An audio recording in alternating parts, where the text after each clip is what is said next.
أعوذ بالله من الشيطان الرجيم.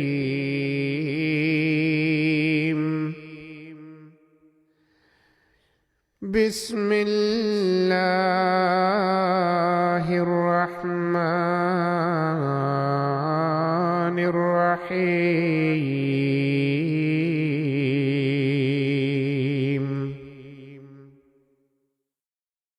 وإنه لتنزيل رب العالمين. আর নিশ্চয় এ কোরআন বিশ্বজগতের প্রভু প্রতিপালকের পক্ষ থেকে অবতীর্ণ। نزل به الروح الأمين. জানি রুহুল আমিন অবতীর্ণ হয়েছে على قلبك لتكون من المنذرين. তোমার হৃদয়ের উপর যেন তুমি সতর্ককারী হও। بلسان عربي مبين. এ কোরআন সুস্পষ্ট আরবি ভাষায় অবতীর্ণ করা হয়েছে। وإنه لفي زبر الأولين. এবং নিশ্চয় এর উল্লেখ পূর্ববর্তীদের ঐশী পুস্তক সমূহেও ছিল। أولم يكن لهم آية أن يعلمه علماء بني إسرائيل.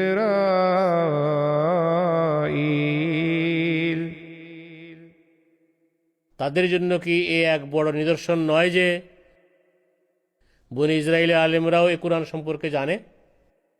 ولو نزلناه على بعض العاجمين.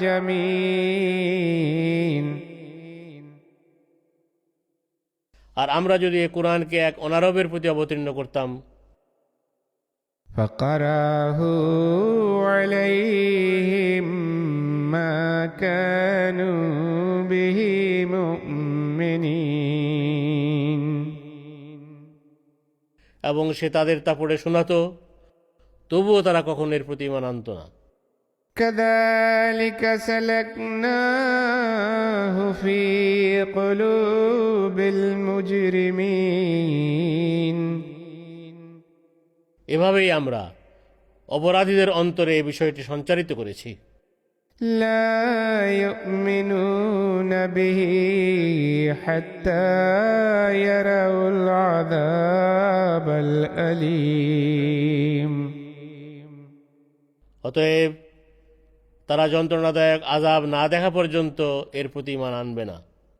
فيأتيهم بغتة وهم لا يشعرون.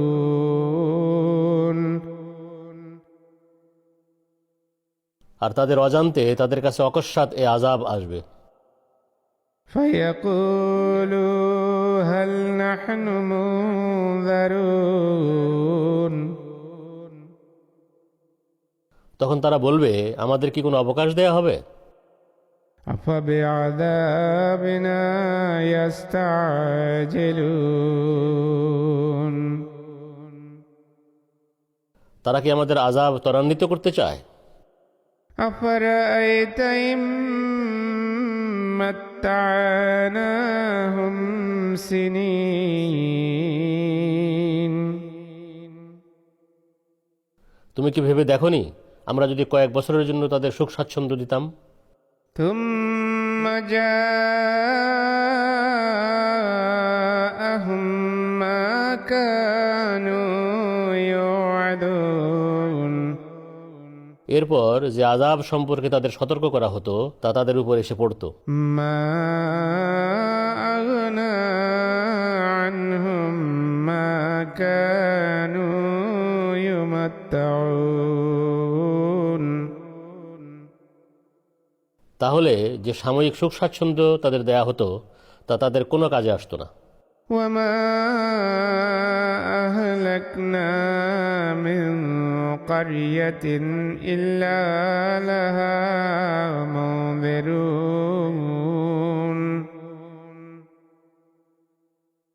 আর কোন জনপদে সতর্ককারী না পাঠিয়ে আমরা একে ধ্বংস করিনি। ذكرى وما كنا ظالمين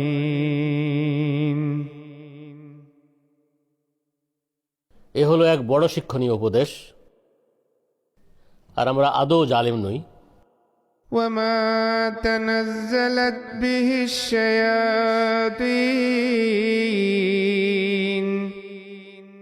আর শয়তান এ কোরআন নিয়ে অবতীর্ণ হয়নি।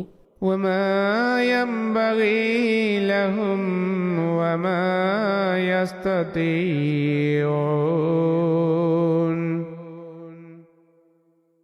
আর এর যোগ্যতা তাদের নাই এবং তারা এমনটি করার সামর্থ্যও রাখে না। إنهم عن السمع لمعزولون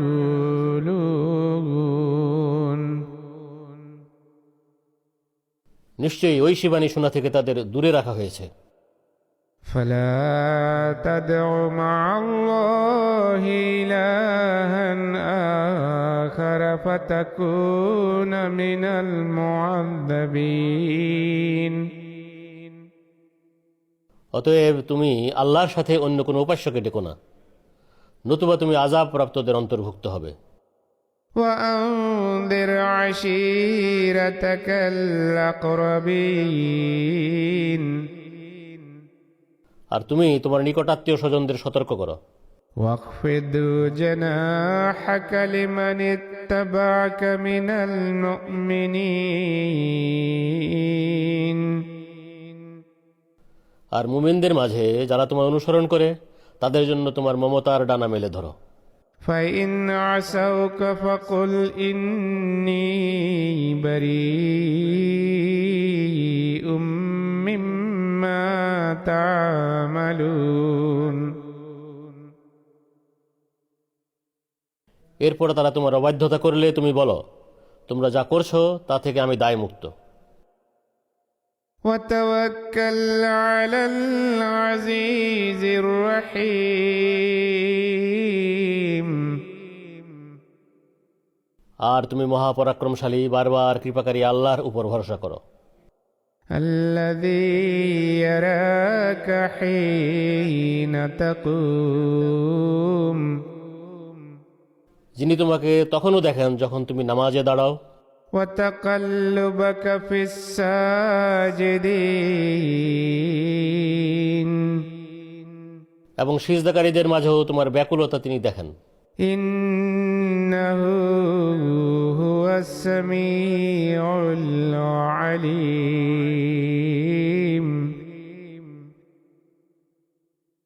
নিশ্চয় তিনি সর্বশ্রোতা সর্বজ্ঞ। هل ننبئكم على من تنزل الشياطين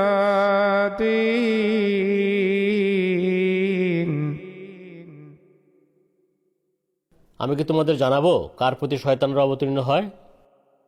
تنزل على كل أفاك أثيم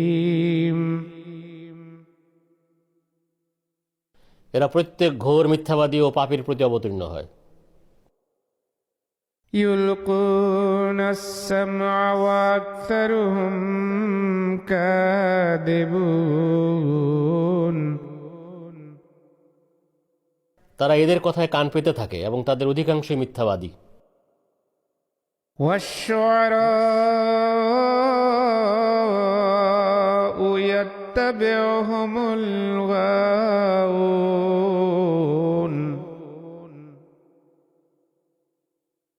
আর কবিদের কেবল বিপদগামীরা অনুসরণ করে।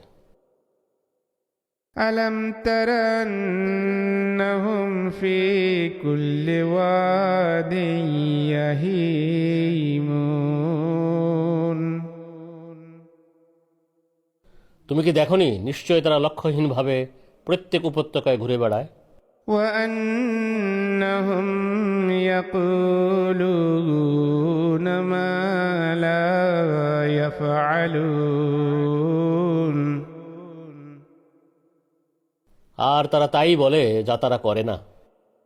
إلا الذين آمنوا وعملوا الصالحات وذكروا الله كثيرا وانتصروا من بعد ما ظلموا وسيعلم الذين ظلموا أي منقلب ينقلبون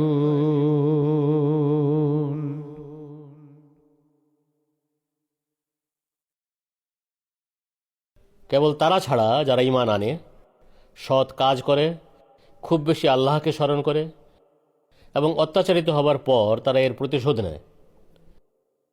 আর যারা জুলুম করেছে অচিরেই তারা জানতে পারবে কোনো প্রত্যাবর্তন স্থলে তাদের ফিরে যেতে হবে। বিসমিল্লাহির রহমানির রহিম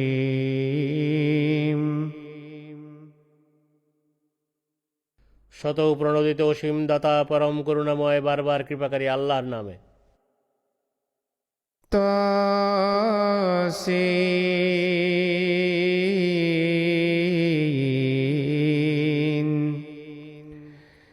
তিলকা আয়াতুল কুরআনি ওয়া কিতাবিম মুবিন তাইয়্যিবুন সামিউন অর্থাৎ পবিত্র ও সর্বশ্রোতা। এগুলো হলো কুরআন এবং এক সুস্পষ্ট কিতাবের আয়াত। হুদা ওয়া বুশরা লিল মুমিনিন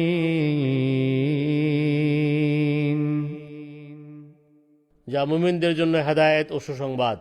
الذين يقيمون الصلاة ويؤتون الزكاة وهم بالآخرة هم يوقنون যারা নামাজ কায়েম করে, যাকাত দেয় এবং পরকালে দৃঢ় বিশ্বাস রাখে। إن الذين لا يؤمنون بالآخرة زينا لهم أعمالهم فهم يعمهون নিশ্চয় যারা পরকালে ঈমান আনে না, আমরা তাদের কাজকর্ম তাদের জন্য সুন্দর করে দেখাই, সুতরাং তারা দিশেহারা হয়ে ঘুরে বেড়ায়। أولئك الذين لهم سوء العذاب وهم في الآخرة هم الأخسرون এদেরই জন্য রয়েছে নিকৃষ্ট আযাব, আর পরকালে এরাই সবচেয়ে বেশি ক্ষতিগ্রস্ত হবে। وإنك لتلقى القرآن من لدن حكيم عليم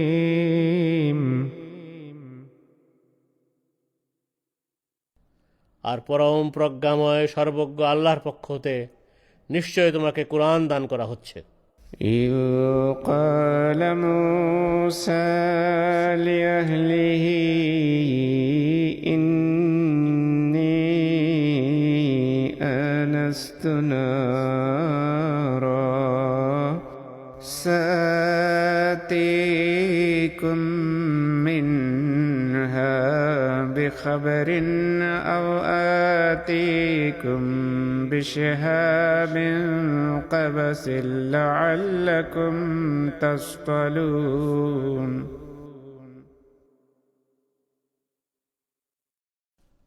স্মরণ করো, মুসা যখন তার পরিবার পরিজনকে বলল, নিশ্চয় আমি এক আগুন দেখেছি, আমি এ থেকে তোমাদের কাছে শীঘ্রই কোনো সংবাদ আনব, অথবা তোমাদের জন্য কোনো জ্বলন্ত অঙ্গার আনব, যেন তোমরা আগুন পোহাতে পারো।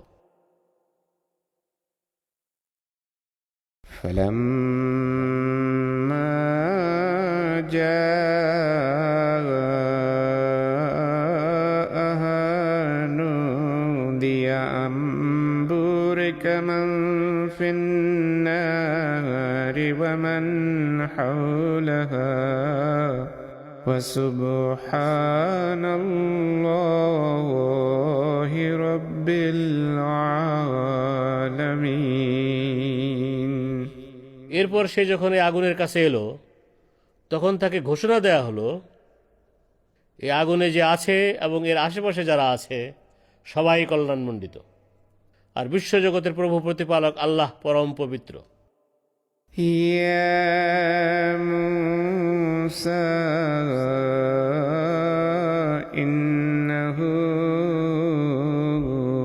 أنا الله العزيز الحكيم।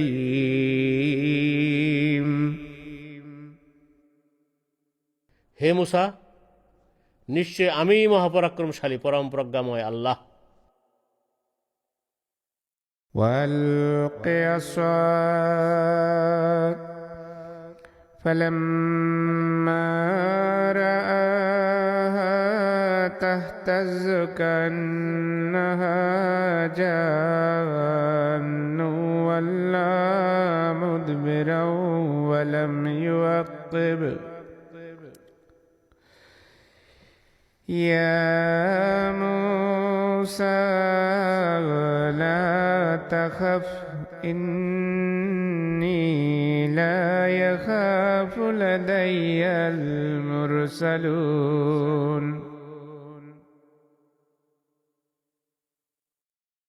আর তুমি তোমার লাঠি ছুঁড়ে দাও। এরপর সে যখন এটাকে এভাবে নড়াচড়া করতে দেখল যেন এটি একটি সাপ, তখন সে পিঠ ফিরিয়ে চলে গেল এবং ফিরেও তাকালো না। তখন আমরা বললাম, হে মুসা, ভয় পেও না, নিশ্চয়ই আমি সেই সত্তা যার উপস্থিতিতে রসুলরা ভয় পায় না। إلا من ظلم ثم بدل حسنا بعد سوء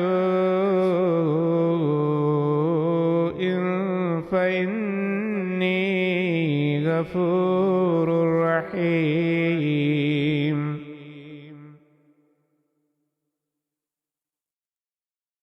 তবে জুলুম করার পর যে মন্দ কাজের পরিবর্তে সৎ কাজ করে তার প্রতি নিশ্চয়ই আমি অতি ক্ষমাশীল, বারবার কৃপাকারী। وادخل يدك في جيبك تخرج بيضاء من غير سوء في 9 آيات إلى فرعون وقومه إنهم كانوا قوما فاسقين। আর তোমার জামার বুকের খোলা অংশ দিয়ে তুমি হাত ঢুকাও, এটা দোষ ত্রুটি মুক্ত ধবধবে সাদা হয়ে বের হয়ে আসবে। এটা ফেরাউন ও তার জাতির জন্য 9টি নিদর্শনের একটি। নিশ্চয় তারা ছিল এক অবাধ্য জাতি। فلما جاءتهم آياتنا مبصرة وقالوا هذا سحر مبين।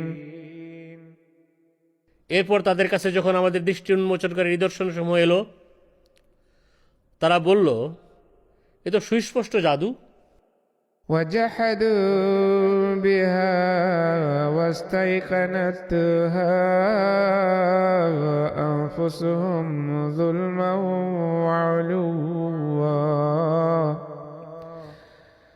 فانظر كيف كان عاقبة المفسدين। আর তারা জুলুম ও অবাধ্যতা করে এসব অস্বীকার করল, অথচ তাদের হৃদয় এসবের প্রতি দৃঢ় বিশ্বাস এনেছিল। অতএব দেখো বিশৃঙ্খলা সৃষ্টিকারীদের পরিণতি কিরূপ হয়ে থাকে।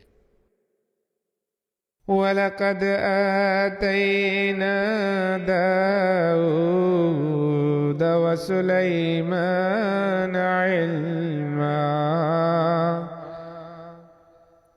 وقال الحمد لله الذي فضلنا على كثير من عباده المؤمنين। আর নিশ্চয় আমরা দাউদ ও সুলাইমানকে জ্ঞান দান করেছিলাম। আর তারা উভয়েই বলল, সব প্রশংসা আল্লাহরই, যিনি তার অনেক মুমিন বান্দার উপর আমাদের শ্রেষ্ঠত্ব দিয়েছেন।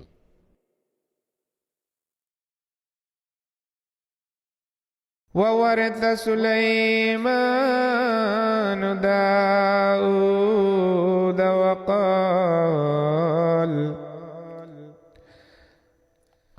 قال يا أيها الناس علمنا منطق الطير وأوتينا من كل شيء إن هذا لهو الفضل المبين।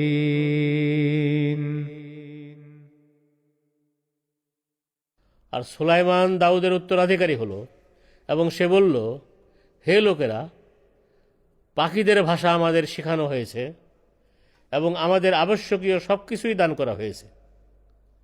নিশ্চয়ই এ হলো আল্লাহর প্রকাশ্য অনুগ্রহ। وحشر لسليمان جنوده من الجن والإنس والطير فهم يوزعون। আর সুলাইমানের সামনে জিন, মানুষ এবং পাখিদের মাঝ থেকে তার সেনাদল একত্র করা হলো এবং পৃথক পৃথকভাবে তাদের সারিবদ্ধ করা হলো। حتى إذا أتوا على واد النمل قالت نملة يا أيها النمل ادخلوا مساكنكم لا يحطمنكم سليمان وجنوده وهم لا يشعرون। অবশেষে তারা যখন নামলদের উপত্যকায় এলো, তখন এক নামলীয় মহিলা বলল, হে নামলীয়রা, তোমরা তোমাদের ঘরে ঢুকে পড়ো, যেন সুলাইমান ও তার সেনাদল তাদের অজান্তে তোমাদের পিছে না ফেলে। فتبسم ضاحكا من قولها وقال رب أوزعني أن أشكر نعمتك التي أنعمت علي وعلى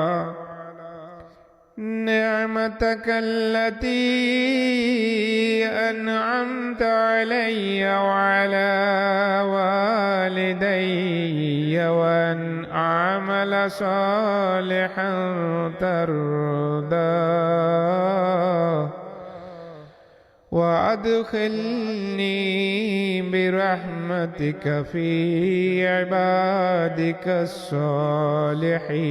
الصالحين। এতে সে অর্থাৎ সুলাইমান তার অর্থাৎ মহিলার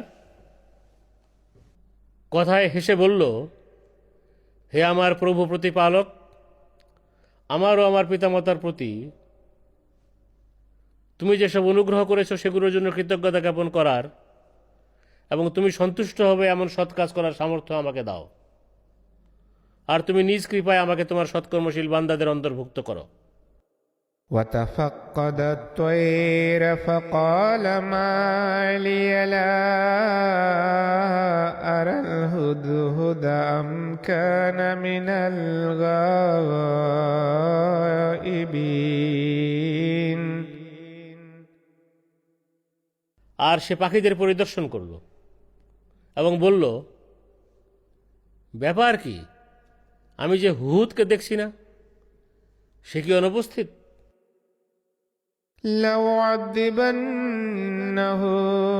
عذابا شديدا أو لأذبحنه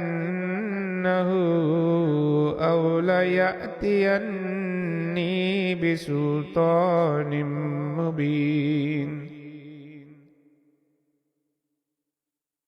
সে যদি তার অনুপস্থিতির জন্য সুস্পষ্ট কারণ না দর্শায়, আমি তাকে অবশ্যই কঠোর শাস্তি দেব, অথবা আমি তাকে হত্যা করব। فمكث غير بعيد فقال أحطت بما لم تحط به وجئتك من سبأ بنبأ يقين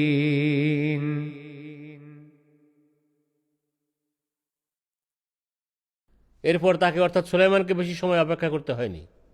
ইতিমধ্যে হুদহুদ এসে গেল এবং বলল, আমি সেই বিষয় জেনে এসেছি যা তুমি জানো না, আর আমি সাবা জাতির এলাকা থেকে তোমার জন্য এক নিশ্চিত সংবাদ এনেছি।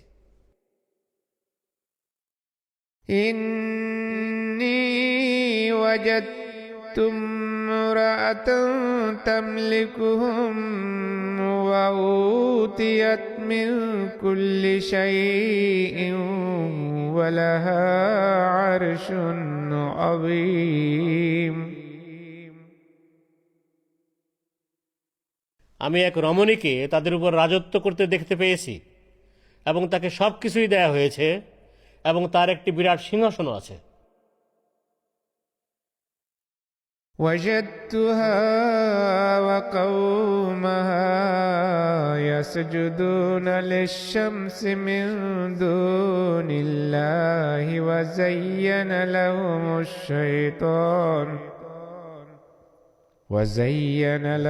الشيطان أعمالهم فصدهم عن السبيل فهم لا يهتدون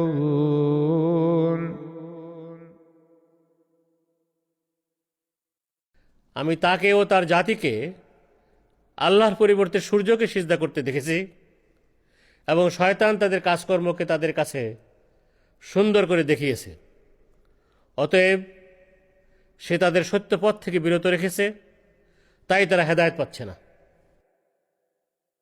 ألا يسجدوا لله الذي يخرج الخبأ في السماوات والأرض ويعلم ما تخفون وما تعلنون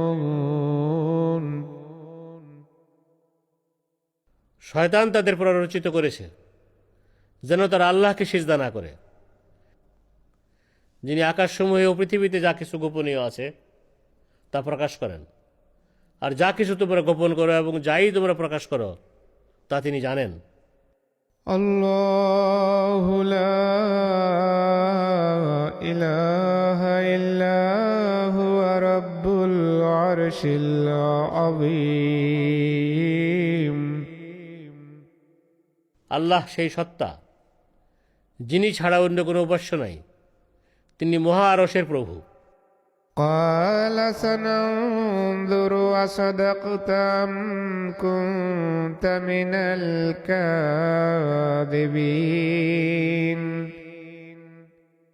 সে অর্থাৎ সুলাইমান বলল, আমরা যাচাই করে দেখব তুমি সত্য বলছো নাকি তুমি মিথ্যাবাদীদের একজন।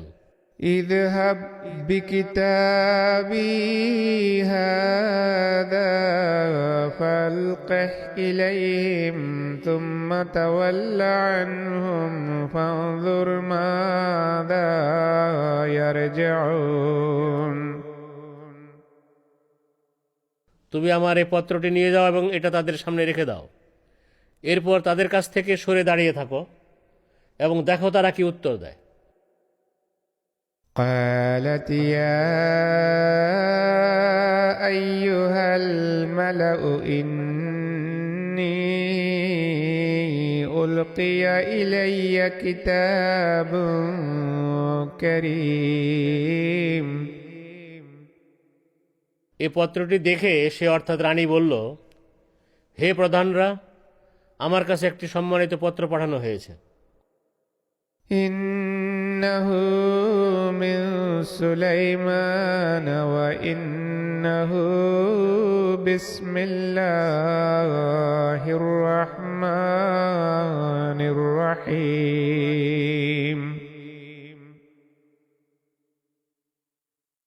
এটি সুলাইমানের পক্ষ থেকে এসেছে এবং তা হল শতপ্রণোদিত অসীম দাতা পরম করুণাময় বারবার কৃপাকারী আল্লাহর নামে। ألا تعالوا علي وأتوني مسلمين।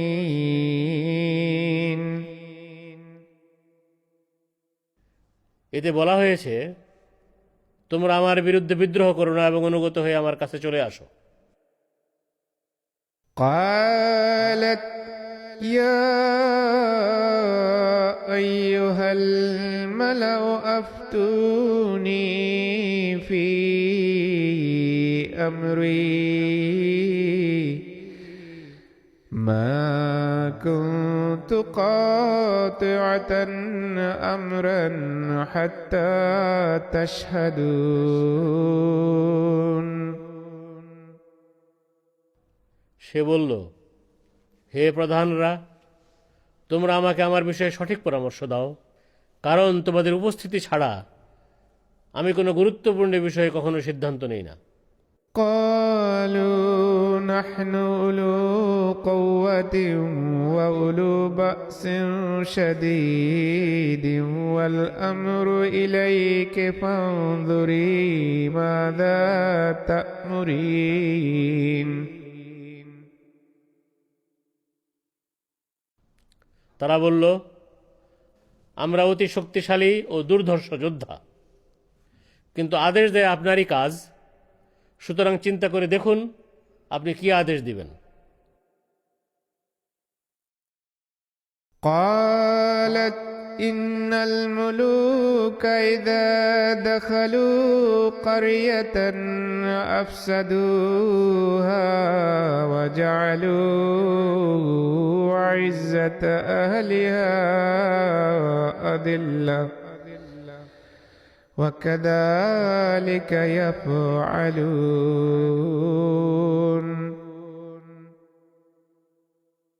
সে বলল, বাদশারা যখন কোনো জনপদে প্রবেশ করে তখন নিশ্চয় তারা একে ধ্বংস করে দেয় এবং এর অধিবাসীদের মাঝে সম্মানিত ব্যক্তিদের লাঞ্ছিত করে ছাড়ে, আর তারা এমনটিই করে থাকে। وإني مرسلة إليهم بهدية فناظرة بما يرجع المرسلون। আর আমি অবশ্যই তাদের কাছে উপঢৌকন পাঠাবো এবং দেখব আমার দূতরা কি উত্তর নিয়ে ফিরে আসে। فلما جاء سليمان قال أتمدونني بمال فما آتاني الله خير مما آتاكم بل أنتم بهديتكم تفرحون। এরপর তারা অর্থাৎ দূতরা যখন সুলাইমানের কাছে এলো তখন সে বলল, তোমরা কি আমাকে ধন সম্পদ দিয়ে সাহায্য করতে চাও? অথচ আল্লাহ আমাকে যা দান করেছেন তা তিনি তোমাদেরকে যা দান করেছেন তা থেকে উত্তম, কিন্তু তোমরা তোমাদের উপঢৌকন নিয়ে গর্ববোধ করছো। ارجع إليهم فلنأتينهم بجنود لا قبل لهم بها لنخرجنهم منها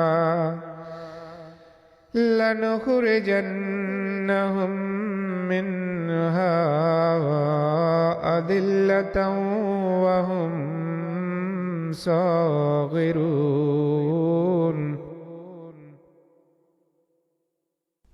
হে হুদহুদ, তাদের কাছে ফিরে যাও আর তাদের বলে দাও, আমরা অবশ্যই তাদের কাছে এমন সেনাবাহিনী সহ আসব যাদের প্রতিহত করা তাদের পক্ষে সম্ভব নয়, আর আমরা তাদেরকে অবশ্যই এই জনপদ থেকে লাঞ্ছিত করে বের করে দেব এবং তারা অসহায় হয়ে যাবে। قال يا أيها الملأ أيكم يأتيني بعرشها قبل أن يأتوني مسلمين সে বলল, হে পারিষদবর্গ, তারা অনুগত হয়ে আমার কাছে আসার পূর্বে তোমাদের মাঝে কে তার সিংহাসনটি আমার কাছে নিয়ে আসবে?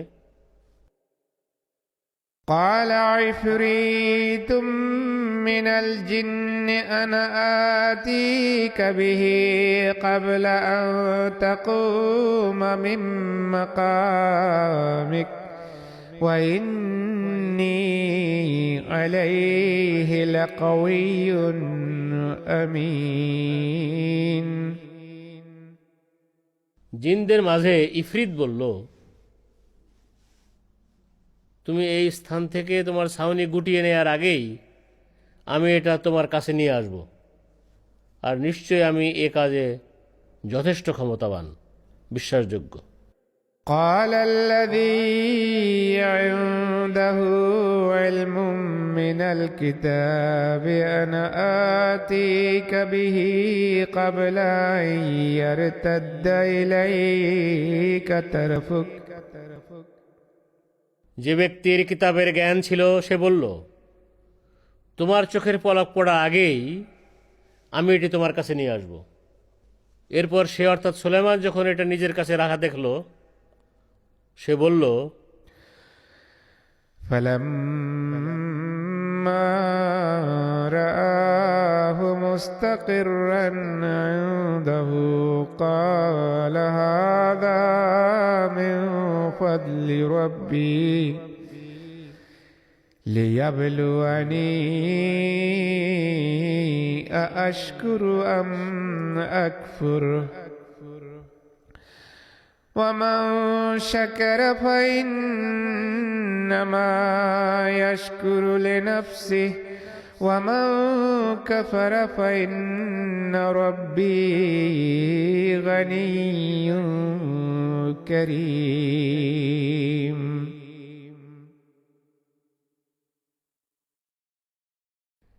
এটি কেবল আমার প্রভু প্রতিপালকের অনুগ্রহে হয়েছে, যেন তিনি আমাকে পরীক্ষা করেন আমি তার কৃতজ্ঞতা জ্ঞাপন করি নাকি অকৃতজ্ঞতাকে প্রদর্শন করি। আর যেই কৃতজ্ঞতা জ্ঞাপন করে সে তার নিজ কল্যাণের জন্যই তা করে, আর যে অকৃতজ্ঞতা প্রদর্শন করে সেক্ষেত্রে আমার প্রভু প্রতিপালক নিশ্চয় স্বয়ং সম্পূর্ণ মহানুভব। قال نكروا لها عرشها ننظر أتهتدي أم تكون من الذين لا يهتدون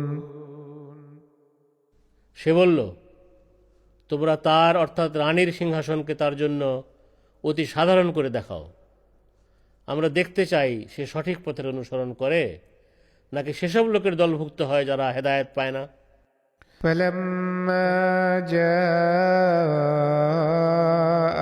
قيل أهكذا عرشك قالت كأنه هو وأوتينا العلم من قبلها وكنا مسلمين এরপর সে অর্থাৎ রানী যখন এলো তাকে জিজ্ঞেস করা হলো, তোমার সিংহাসন কি এরকমই? সে বলল, এটি যেন সেটাই, আর আমাদের এর পূর্বে জ্ঞান দেওয়া হয়েছিল, আর আমরা পূর্বে তোমার অনুগত হয়ে গিয়েছিলাম। وصدها ما كانت تعبد من دون الله إنها كانت من قوم كافرين। আর সে আল্লাহর পরিবর্তে যার উপাসনা করত, সে অর্থাৎ সুলাইমান তাকে তা থেকে বিরত করল। নিশ্চয় সে অস্বীকারীদের অন্তর্ভুক্ত ছিল। قيل لها ادخل الصرح فلما رأته حسبته لجة وكشفت عن ساقيها قال إنه صرح ممرد من قوارير قالت رب إني ظلمت نفسي وأسلمت مع سليمان لله رب العالمين।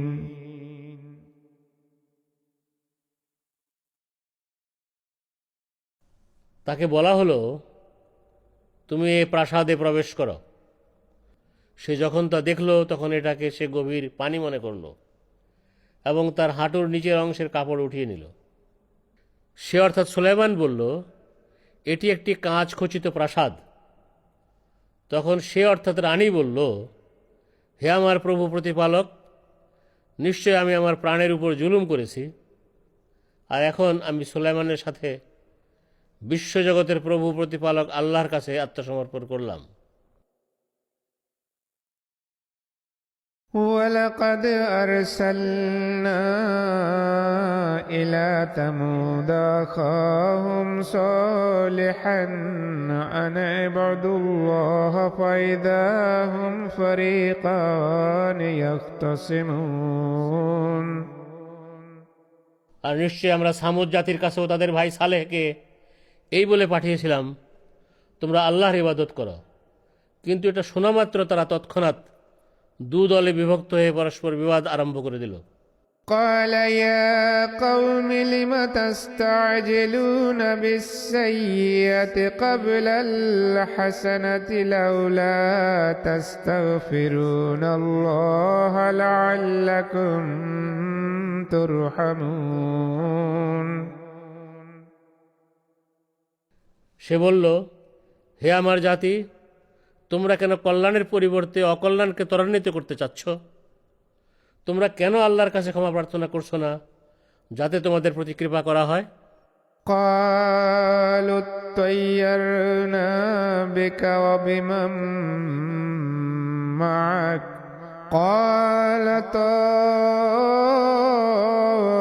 طائركم عند الله بل أنتم قوم تفتنون। তারা বলল, আমরা তোমার ও তোমার সাথে যারা আছে তাদের দিক থেকে অশুভ কিছুর আভাস পাচ্ছি। সে বলল, তোমাদের দুর্ভাগ্যের কারণ আল্লাহরই নিয়ন্ত্রণে রয়েছে, বরং তোমরা এমন এক জাতি যাদের পরীক্ষায় ফেলা হয়েছে। وكان في المدينة 9 رهط يفسدون في الأرض ولا يصلحون। আর এ জাতির প্রধান শহরে 9 জন এমন ব্যক্তি ছিল যারা দেশে নৈরাজ্য সৃষ্টি করত এবং সংশোধনমূলক কাজ করত না। قالوا تقاسموا بالله لنبيتنه وأهله ثم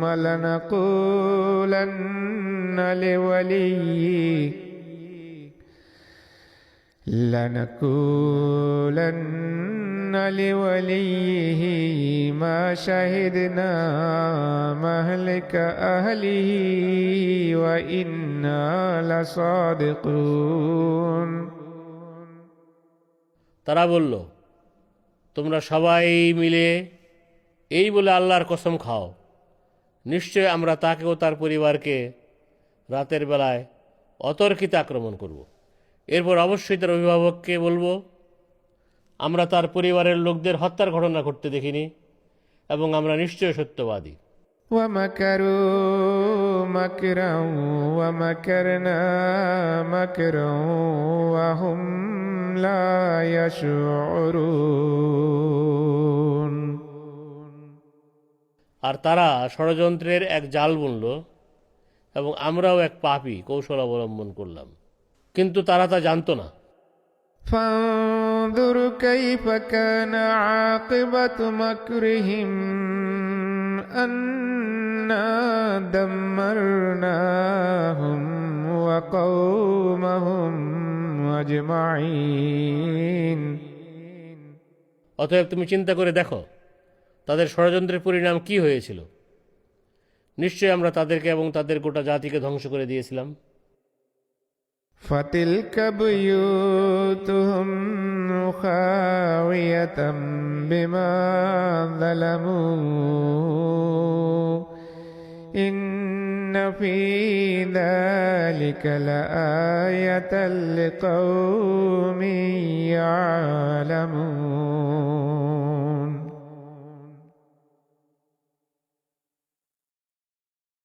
আর দেখো, এই তো তাদের ঘরদোয়ার যা তাদের জুলুমের কারণে বিরান হয়ে পড়ে আছে। নিশ্চয় জ্ঞানী লোকদের জন্য এতে বড় নিদর্শন রয়েছে। وأنجينا الذين آمنوا وكانوا يتقون।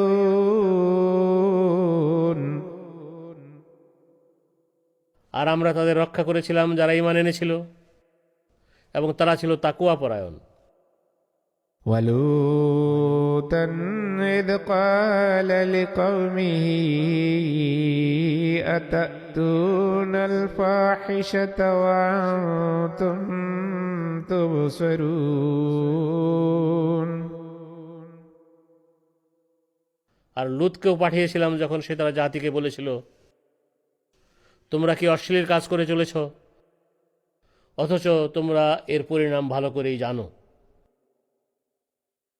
أئنكم لتأتون الرجال شهوة من دون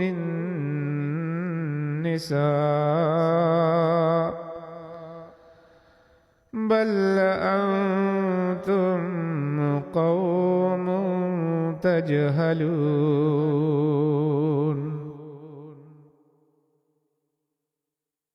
তোমরা কি কামচরিতার্থে নারীদের বাদ দিয়ে পুরুষদের কাছে আসো? বস্তুত তোমরা এক অপরিণামদর্শী জাতি।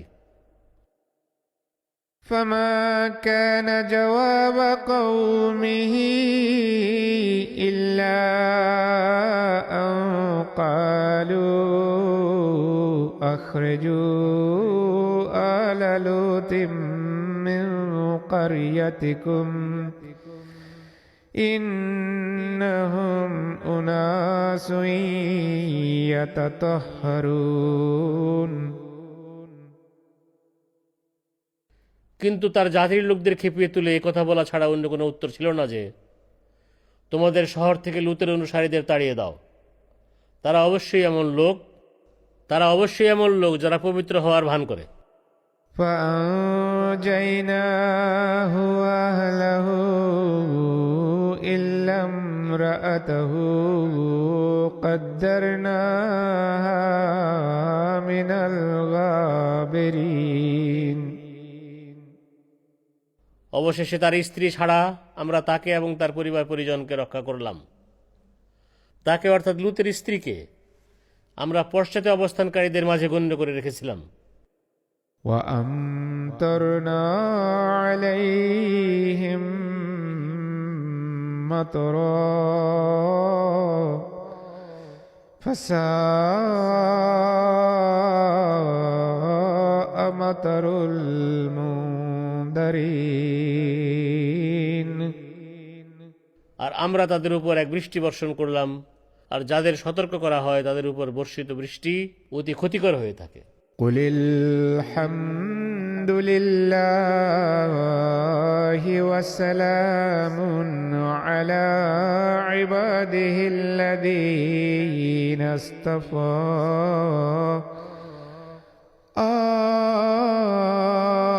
الله خير أما يشركون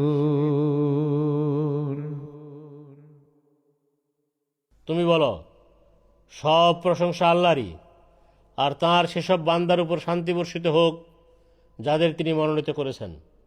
আল্লাহ উত্তম, তাকে তার সাথে এরা যাদের শরিক করে তারা উত্তম।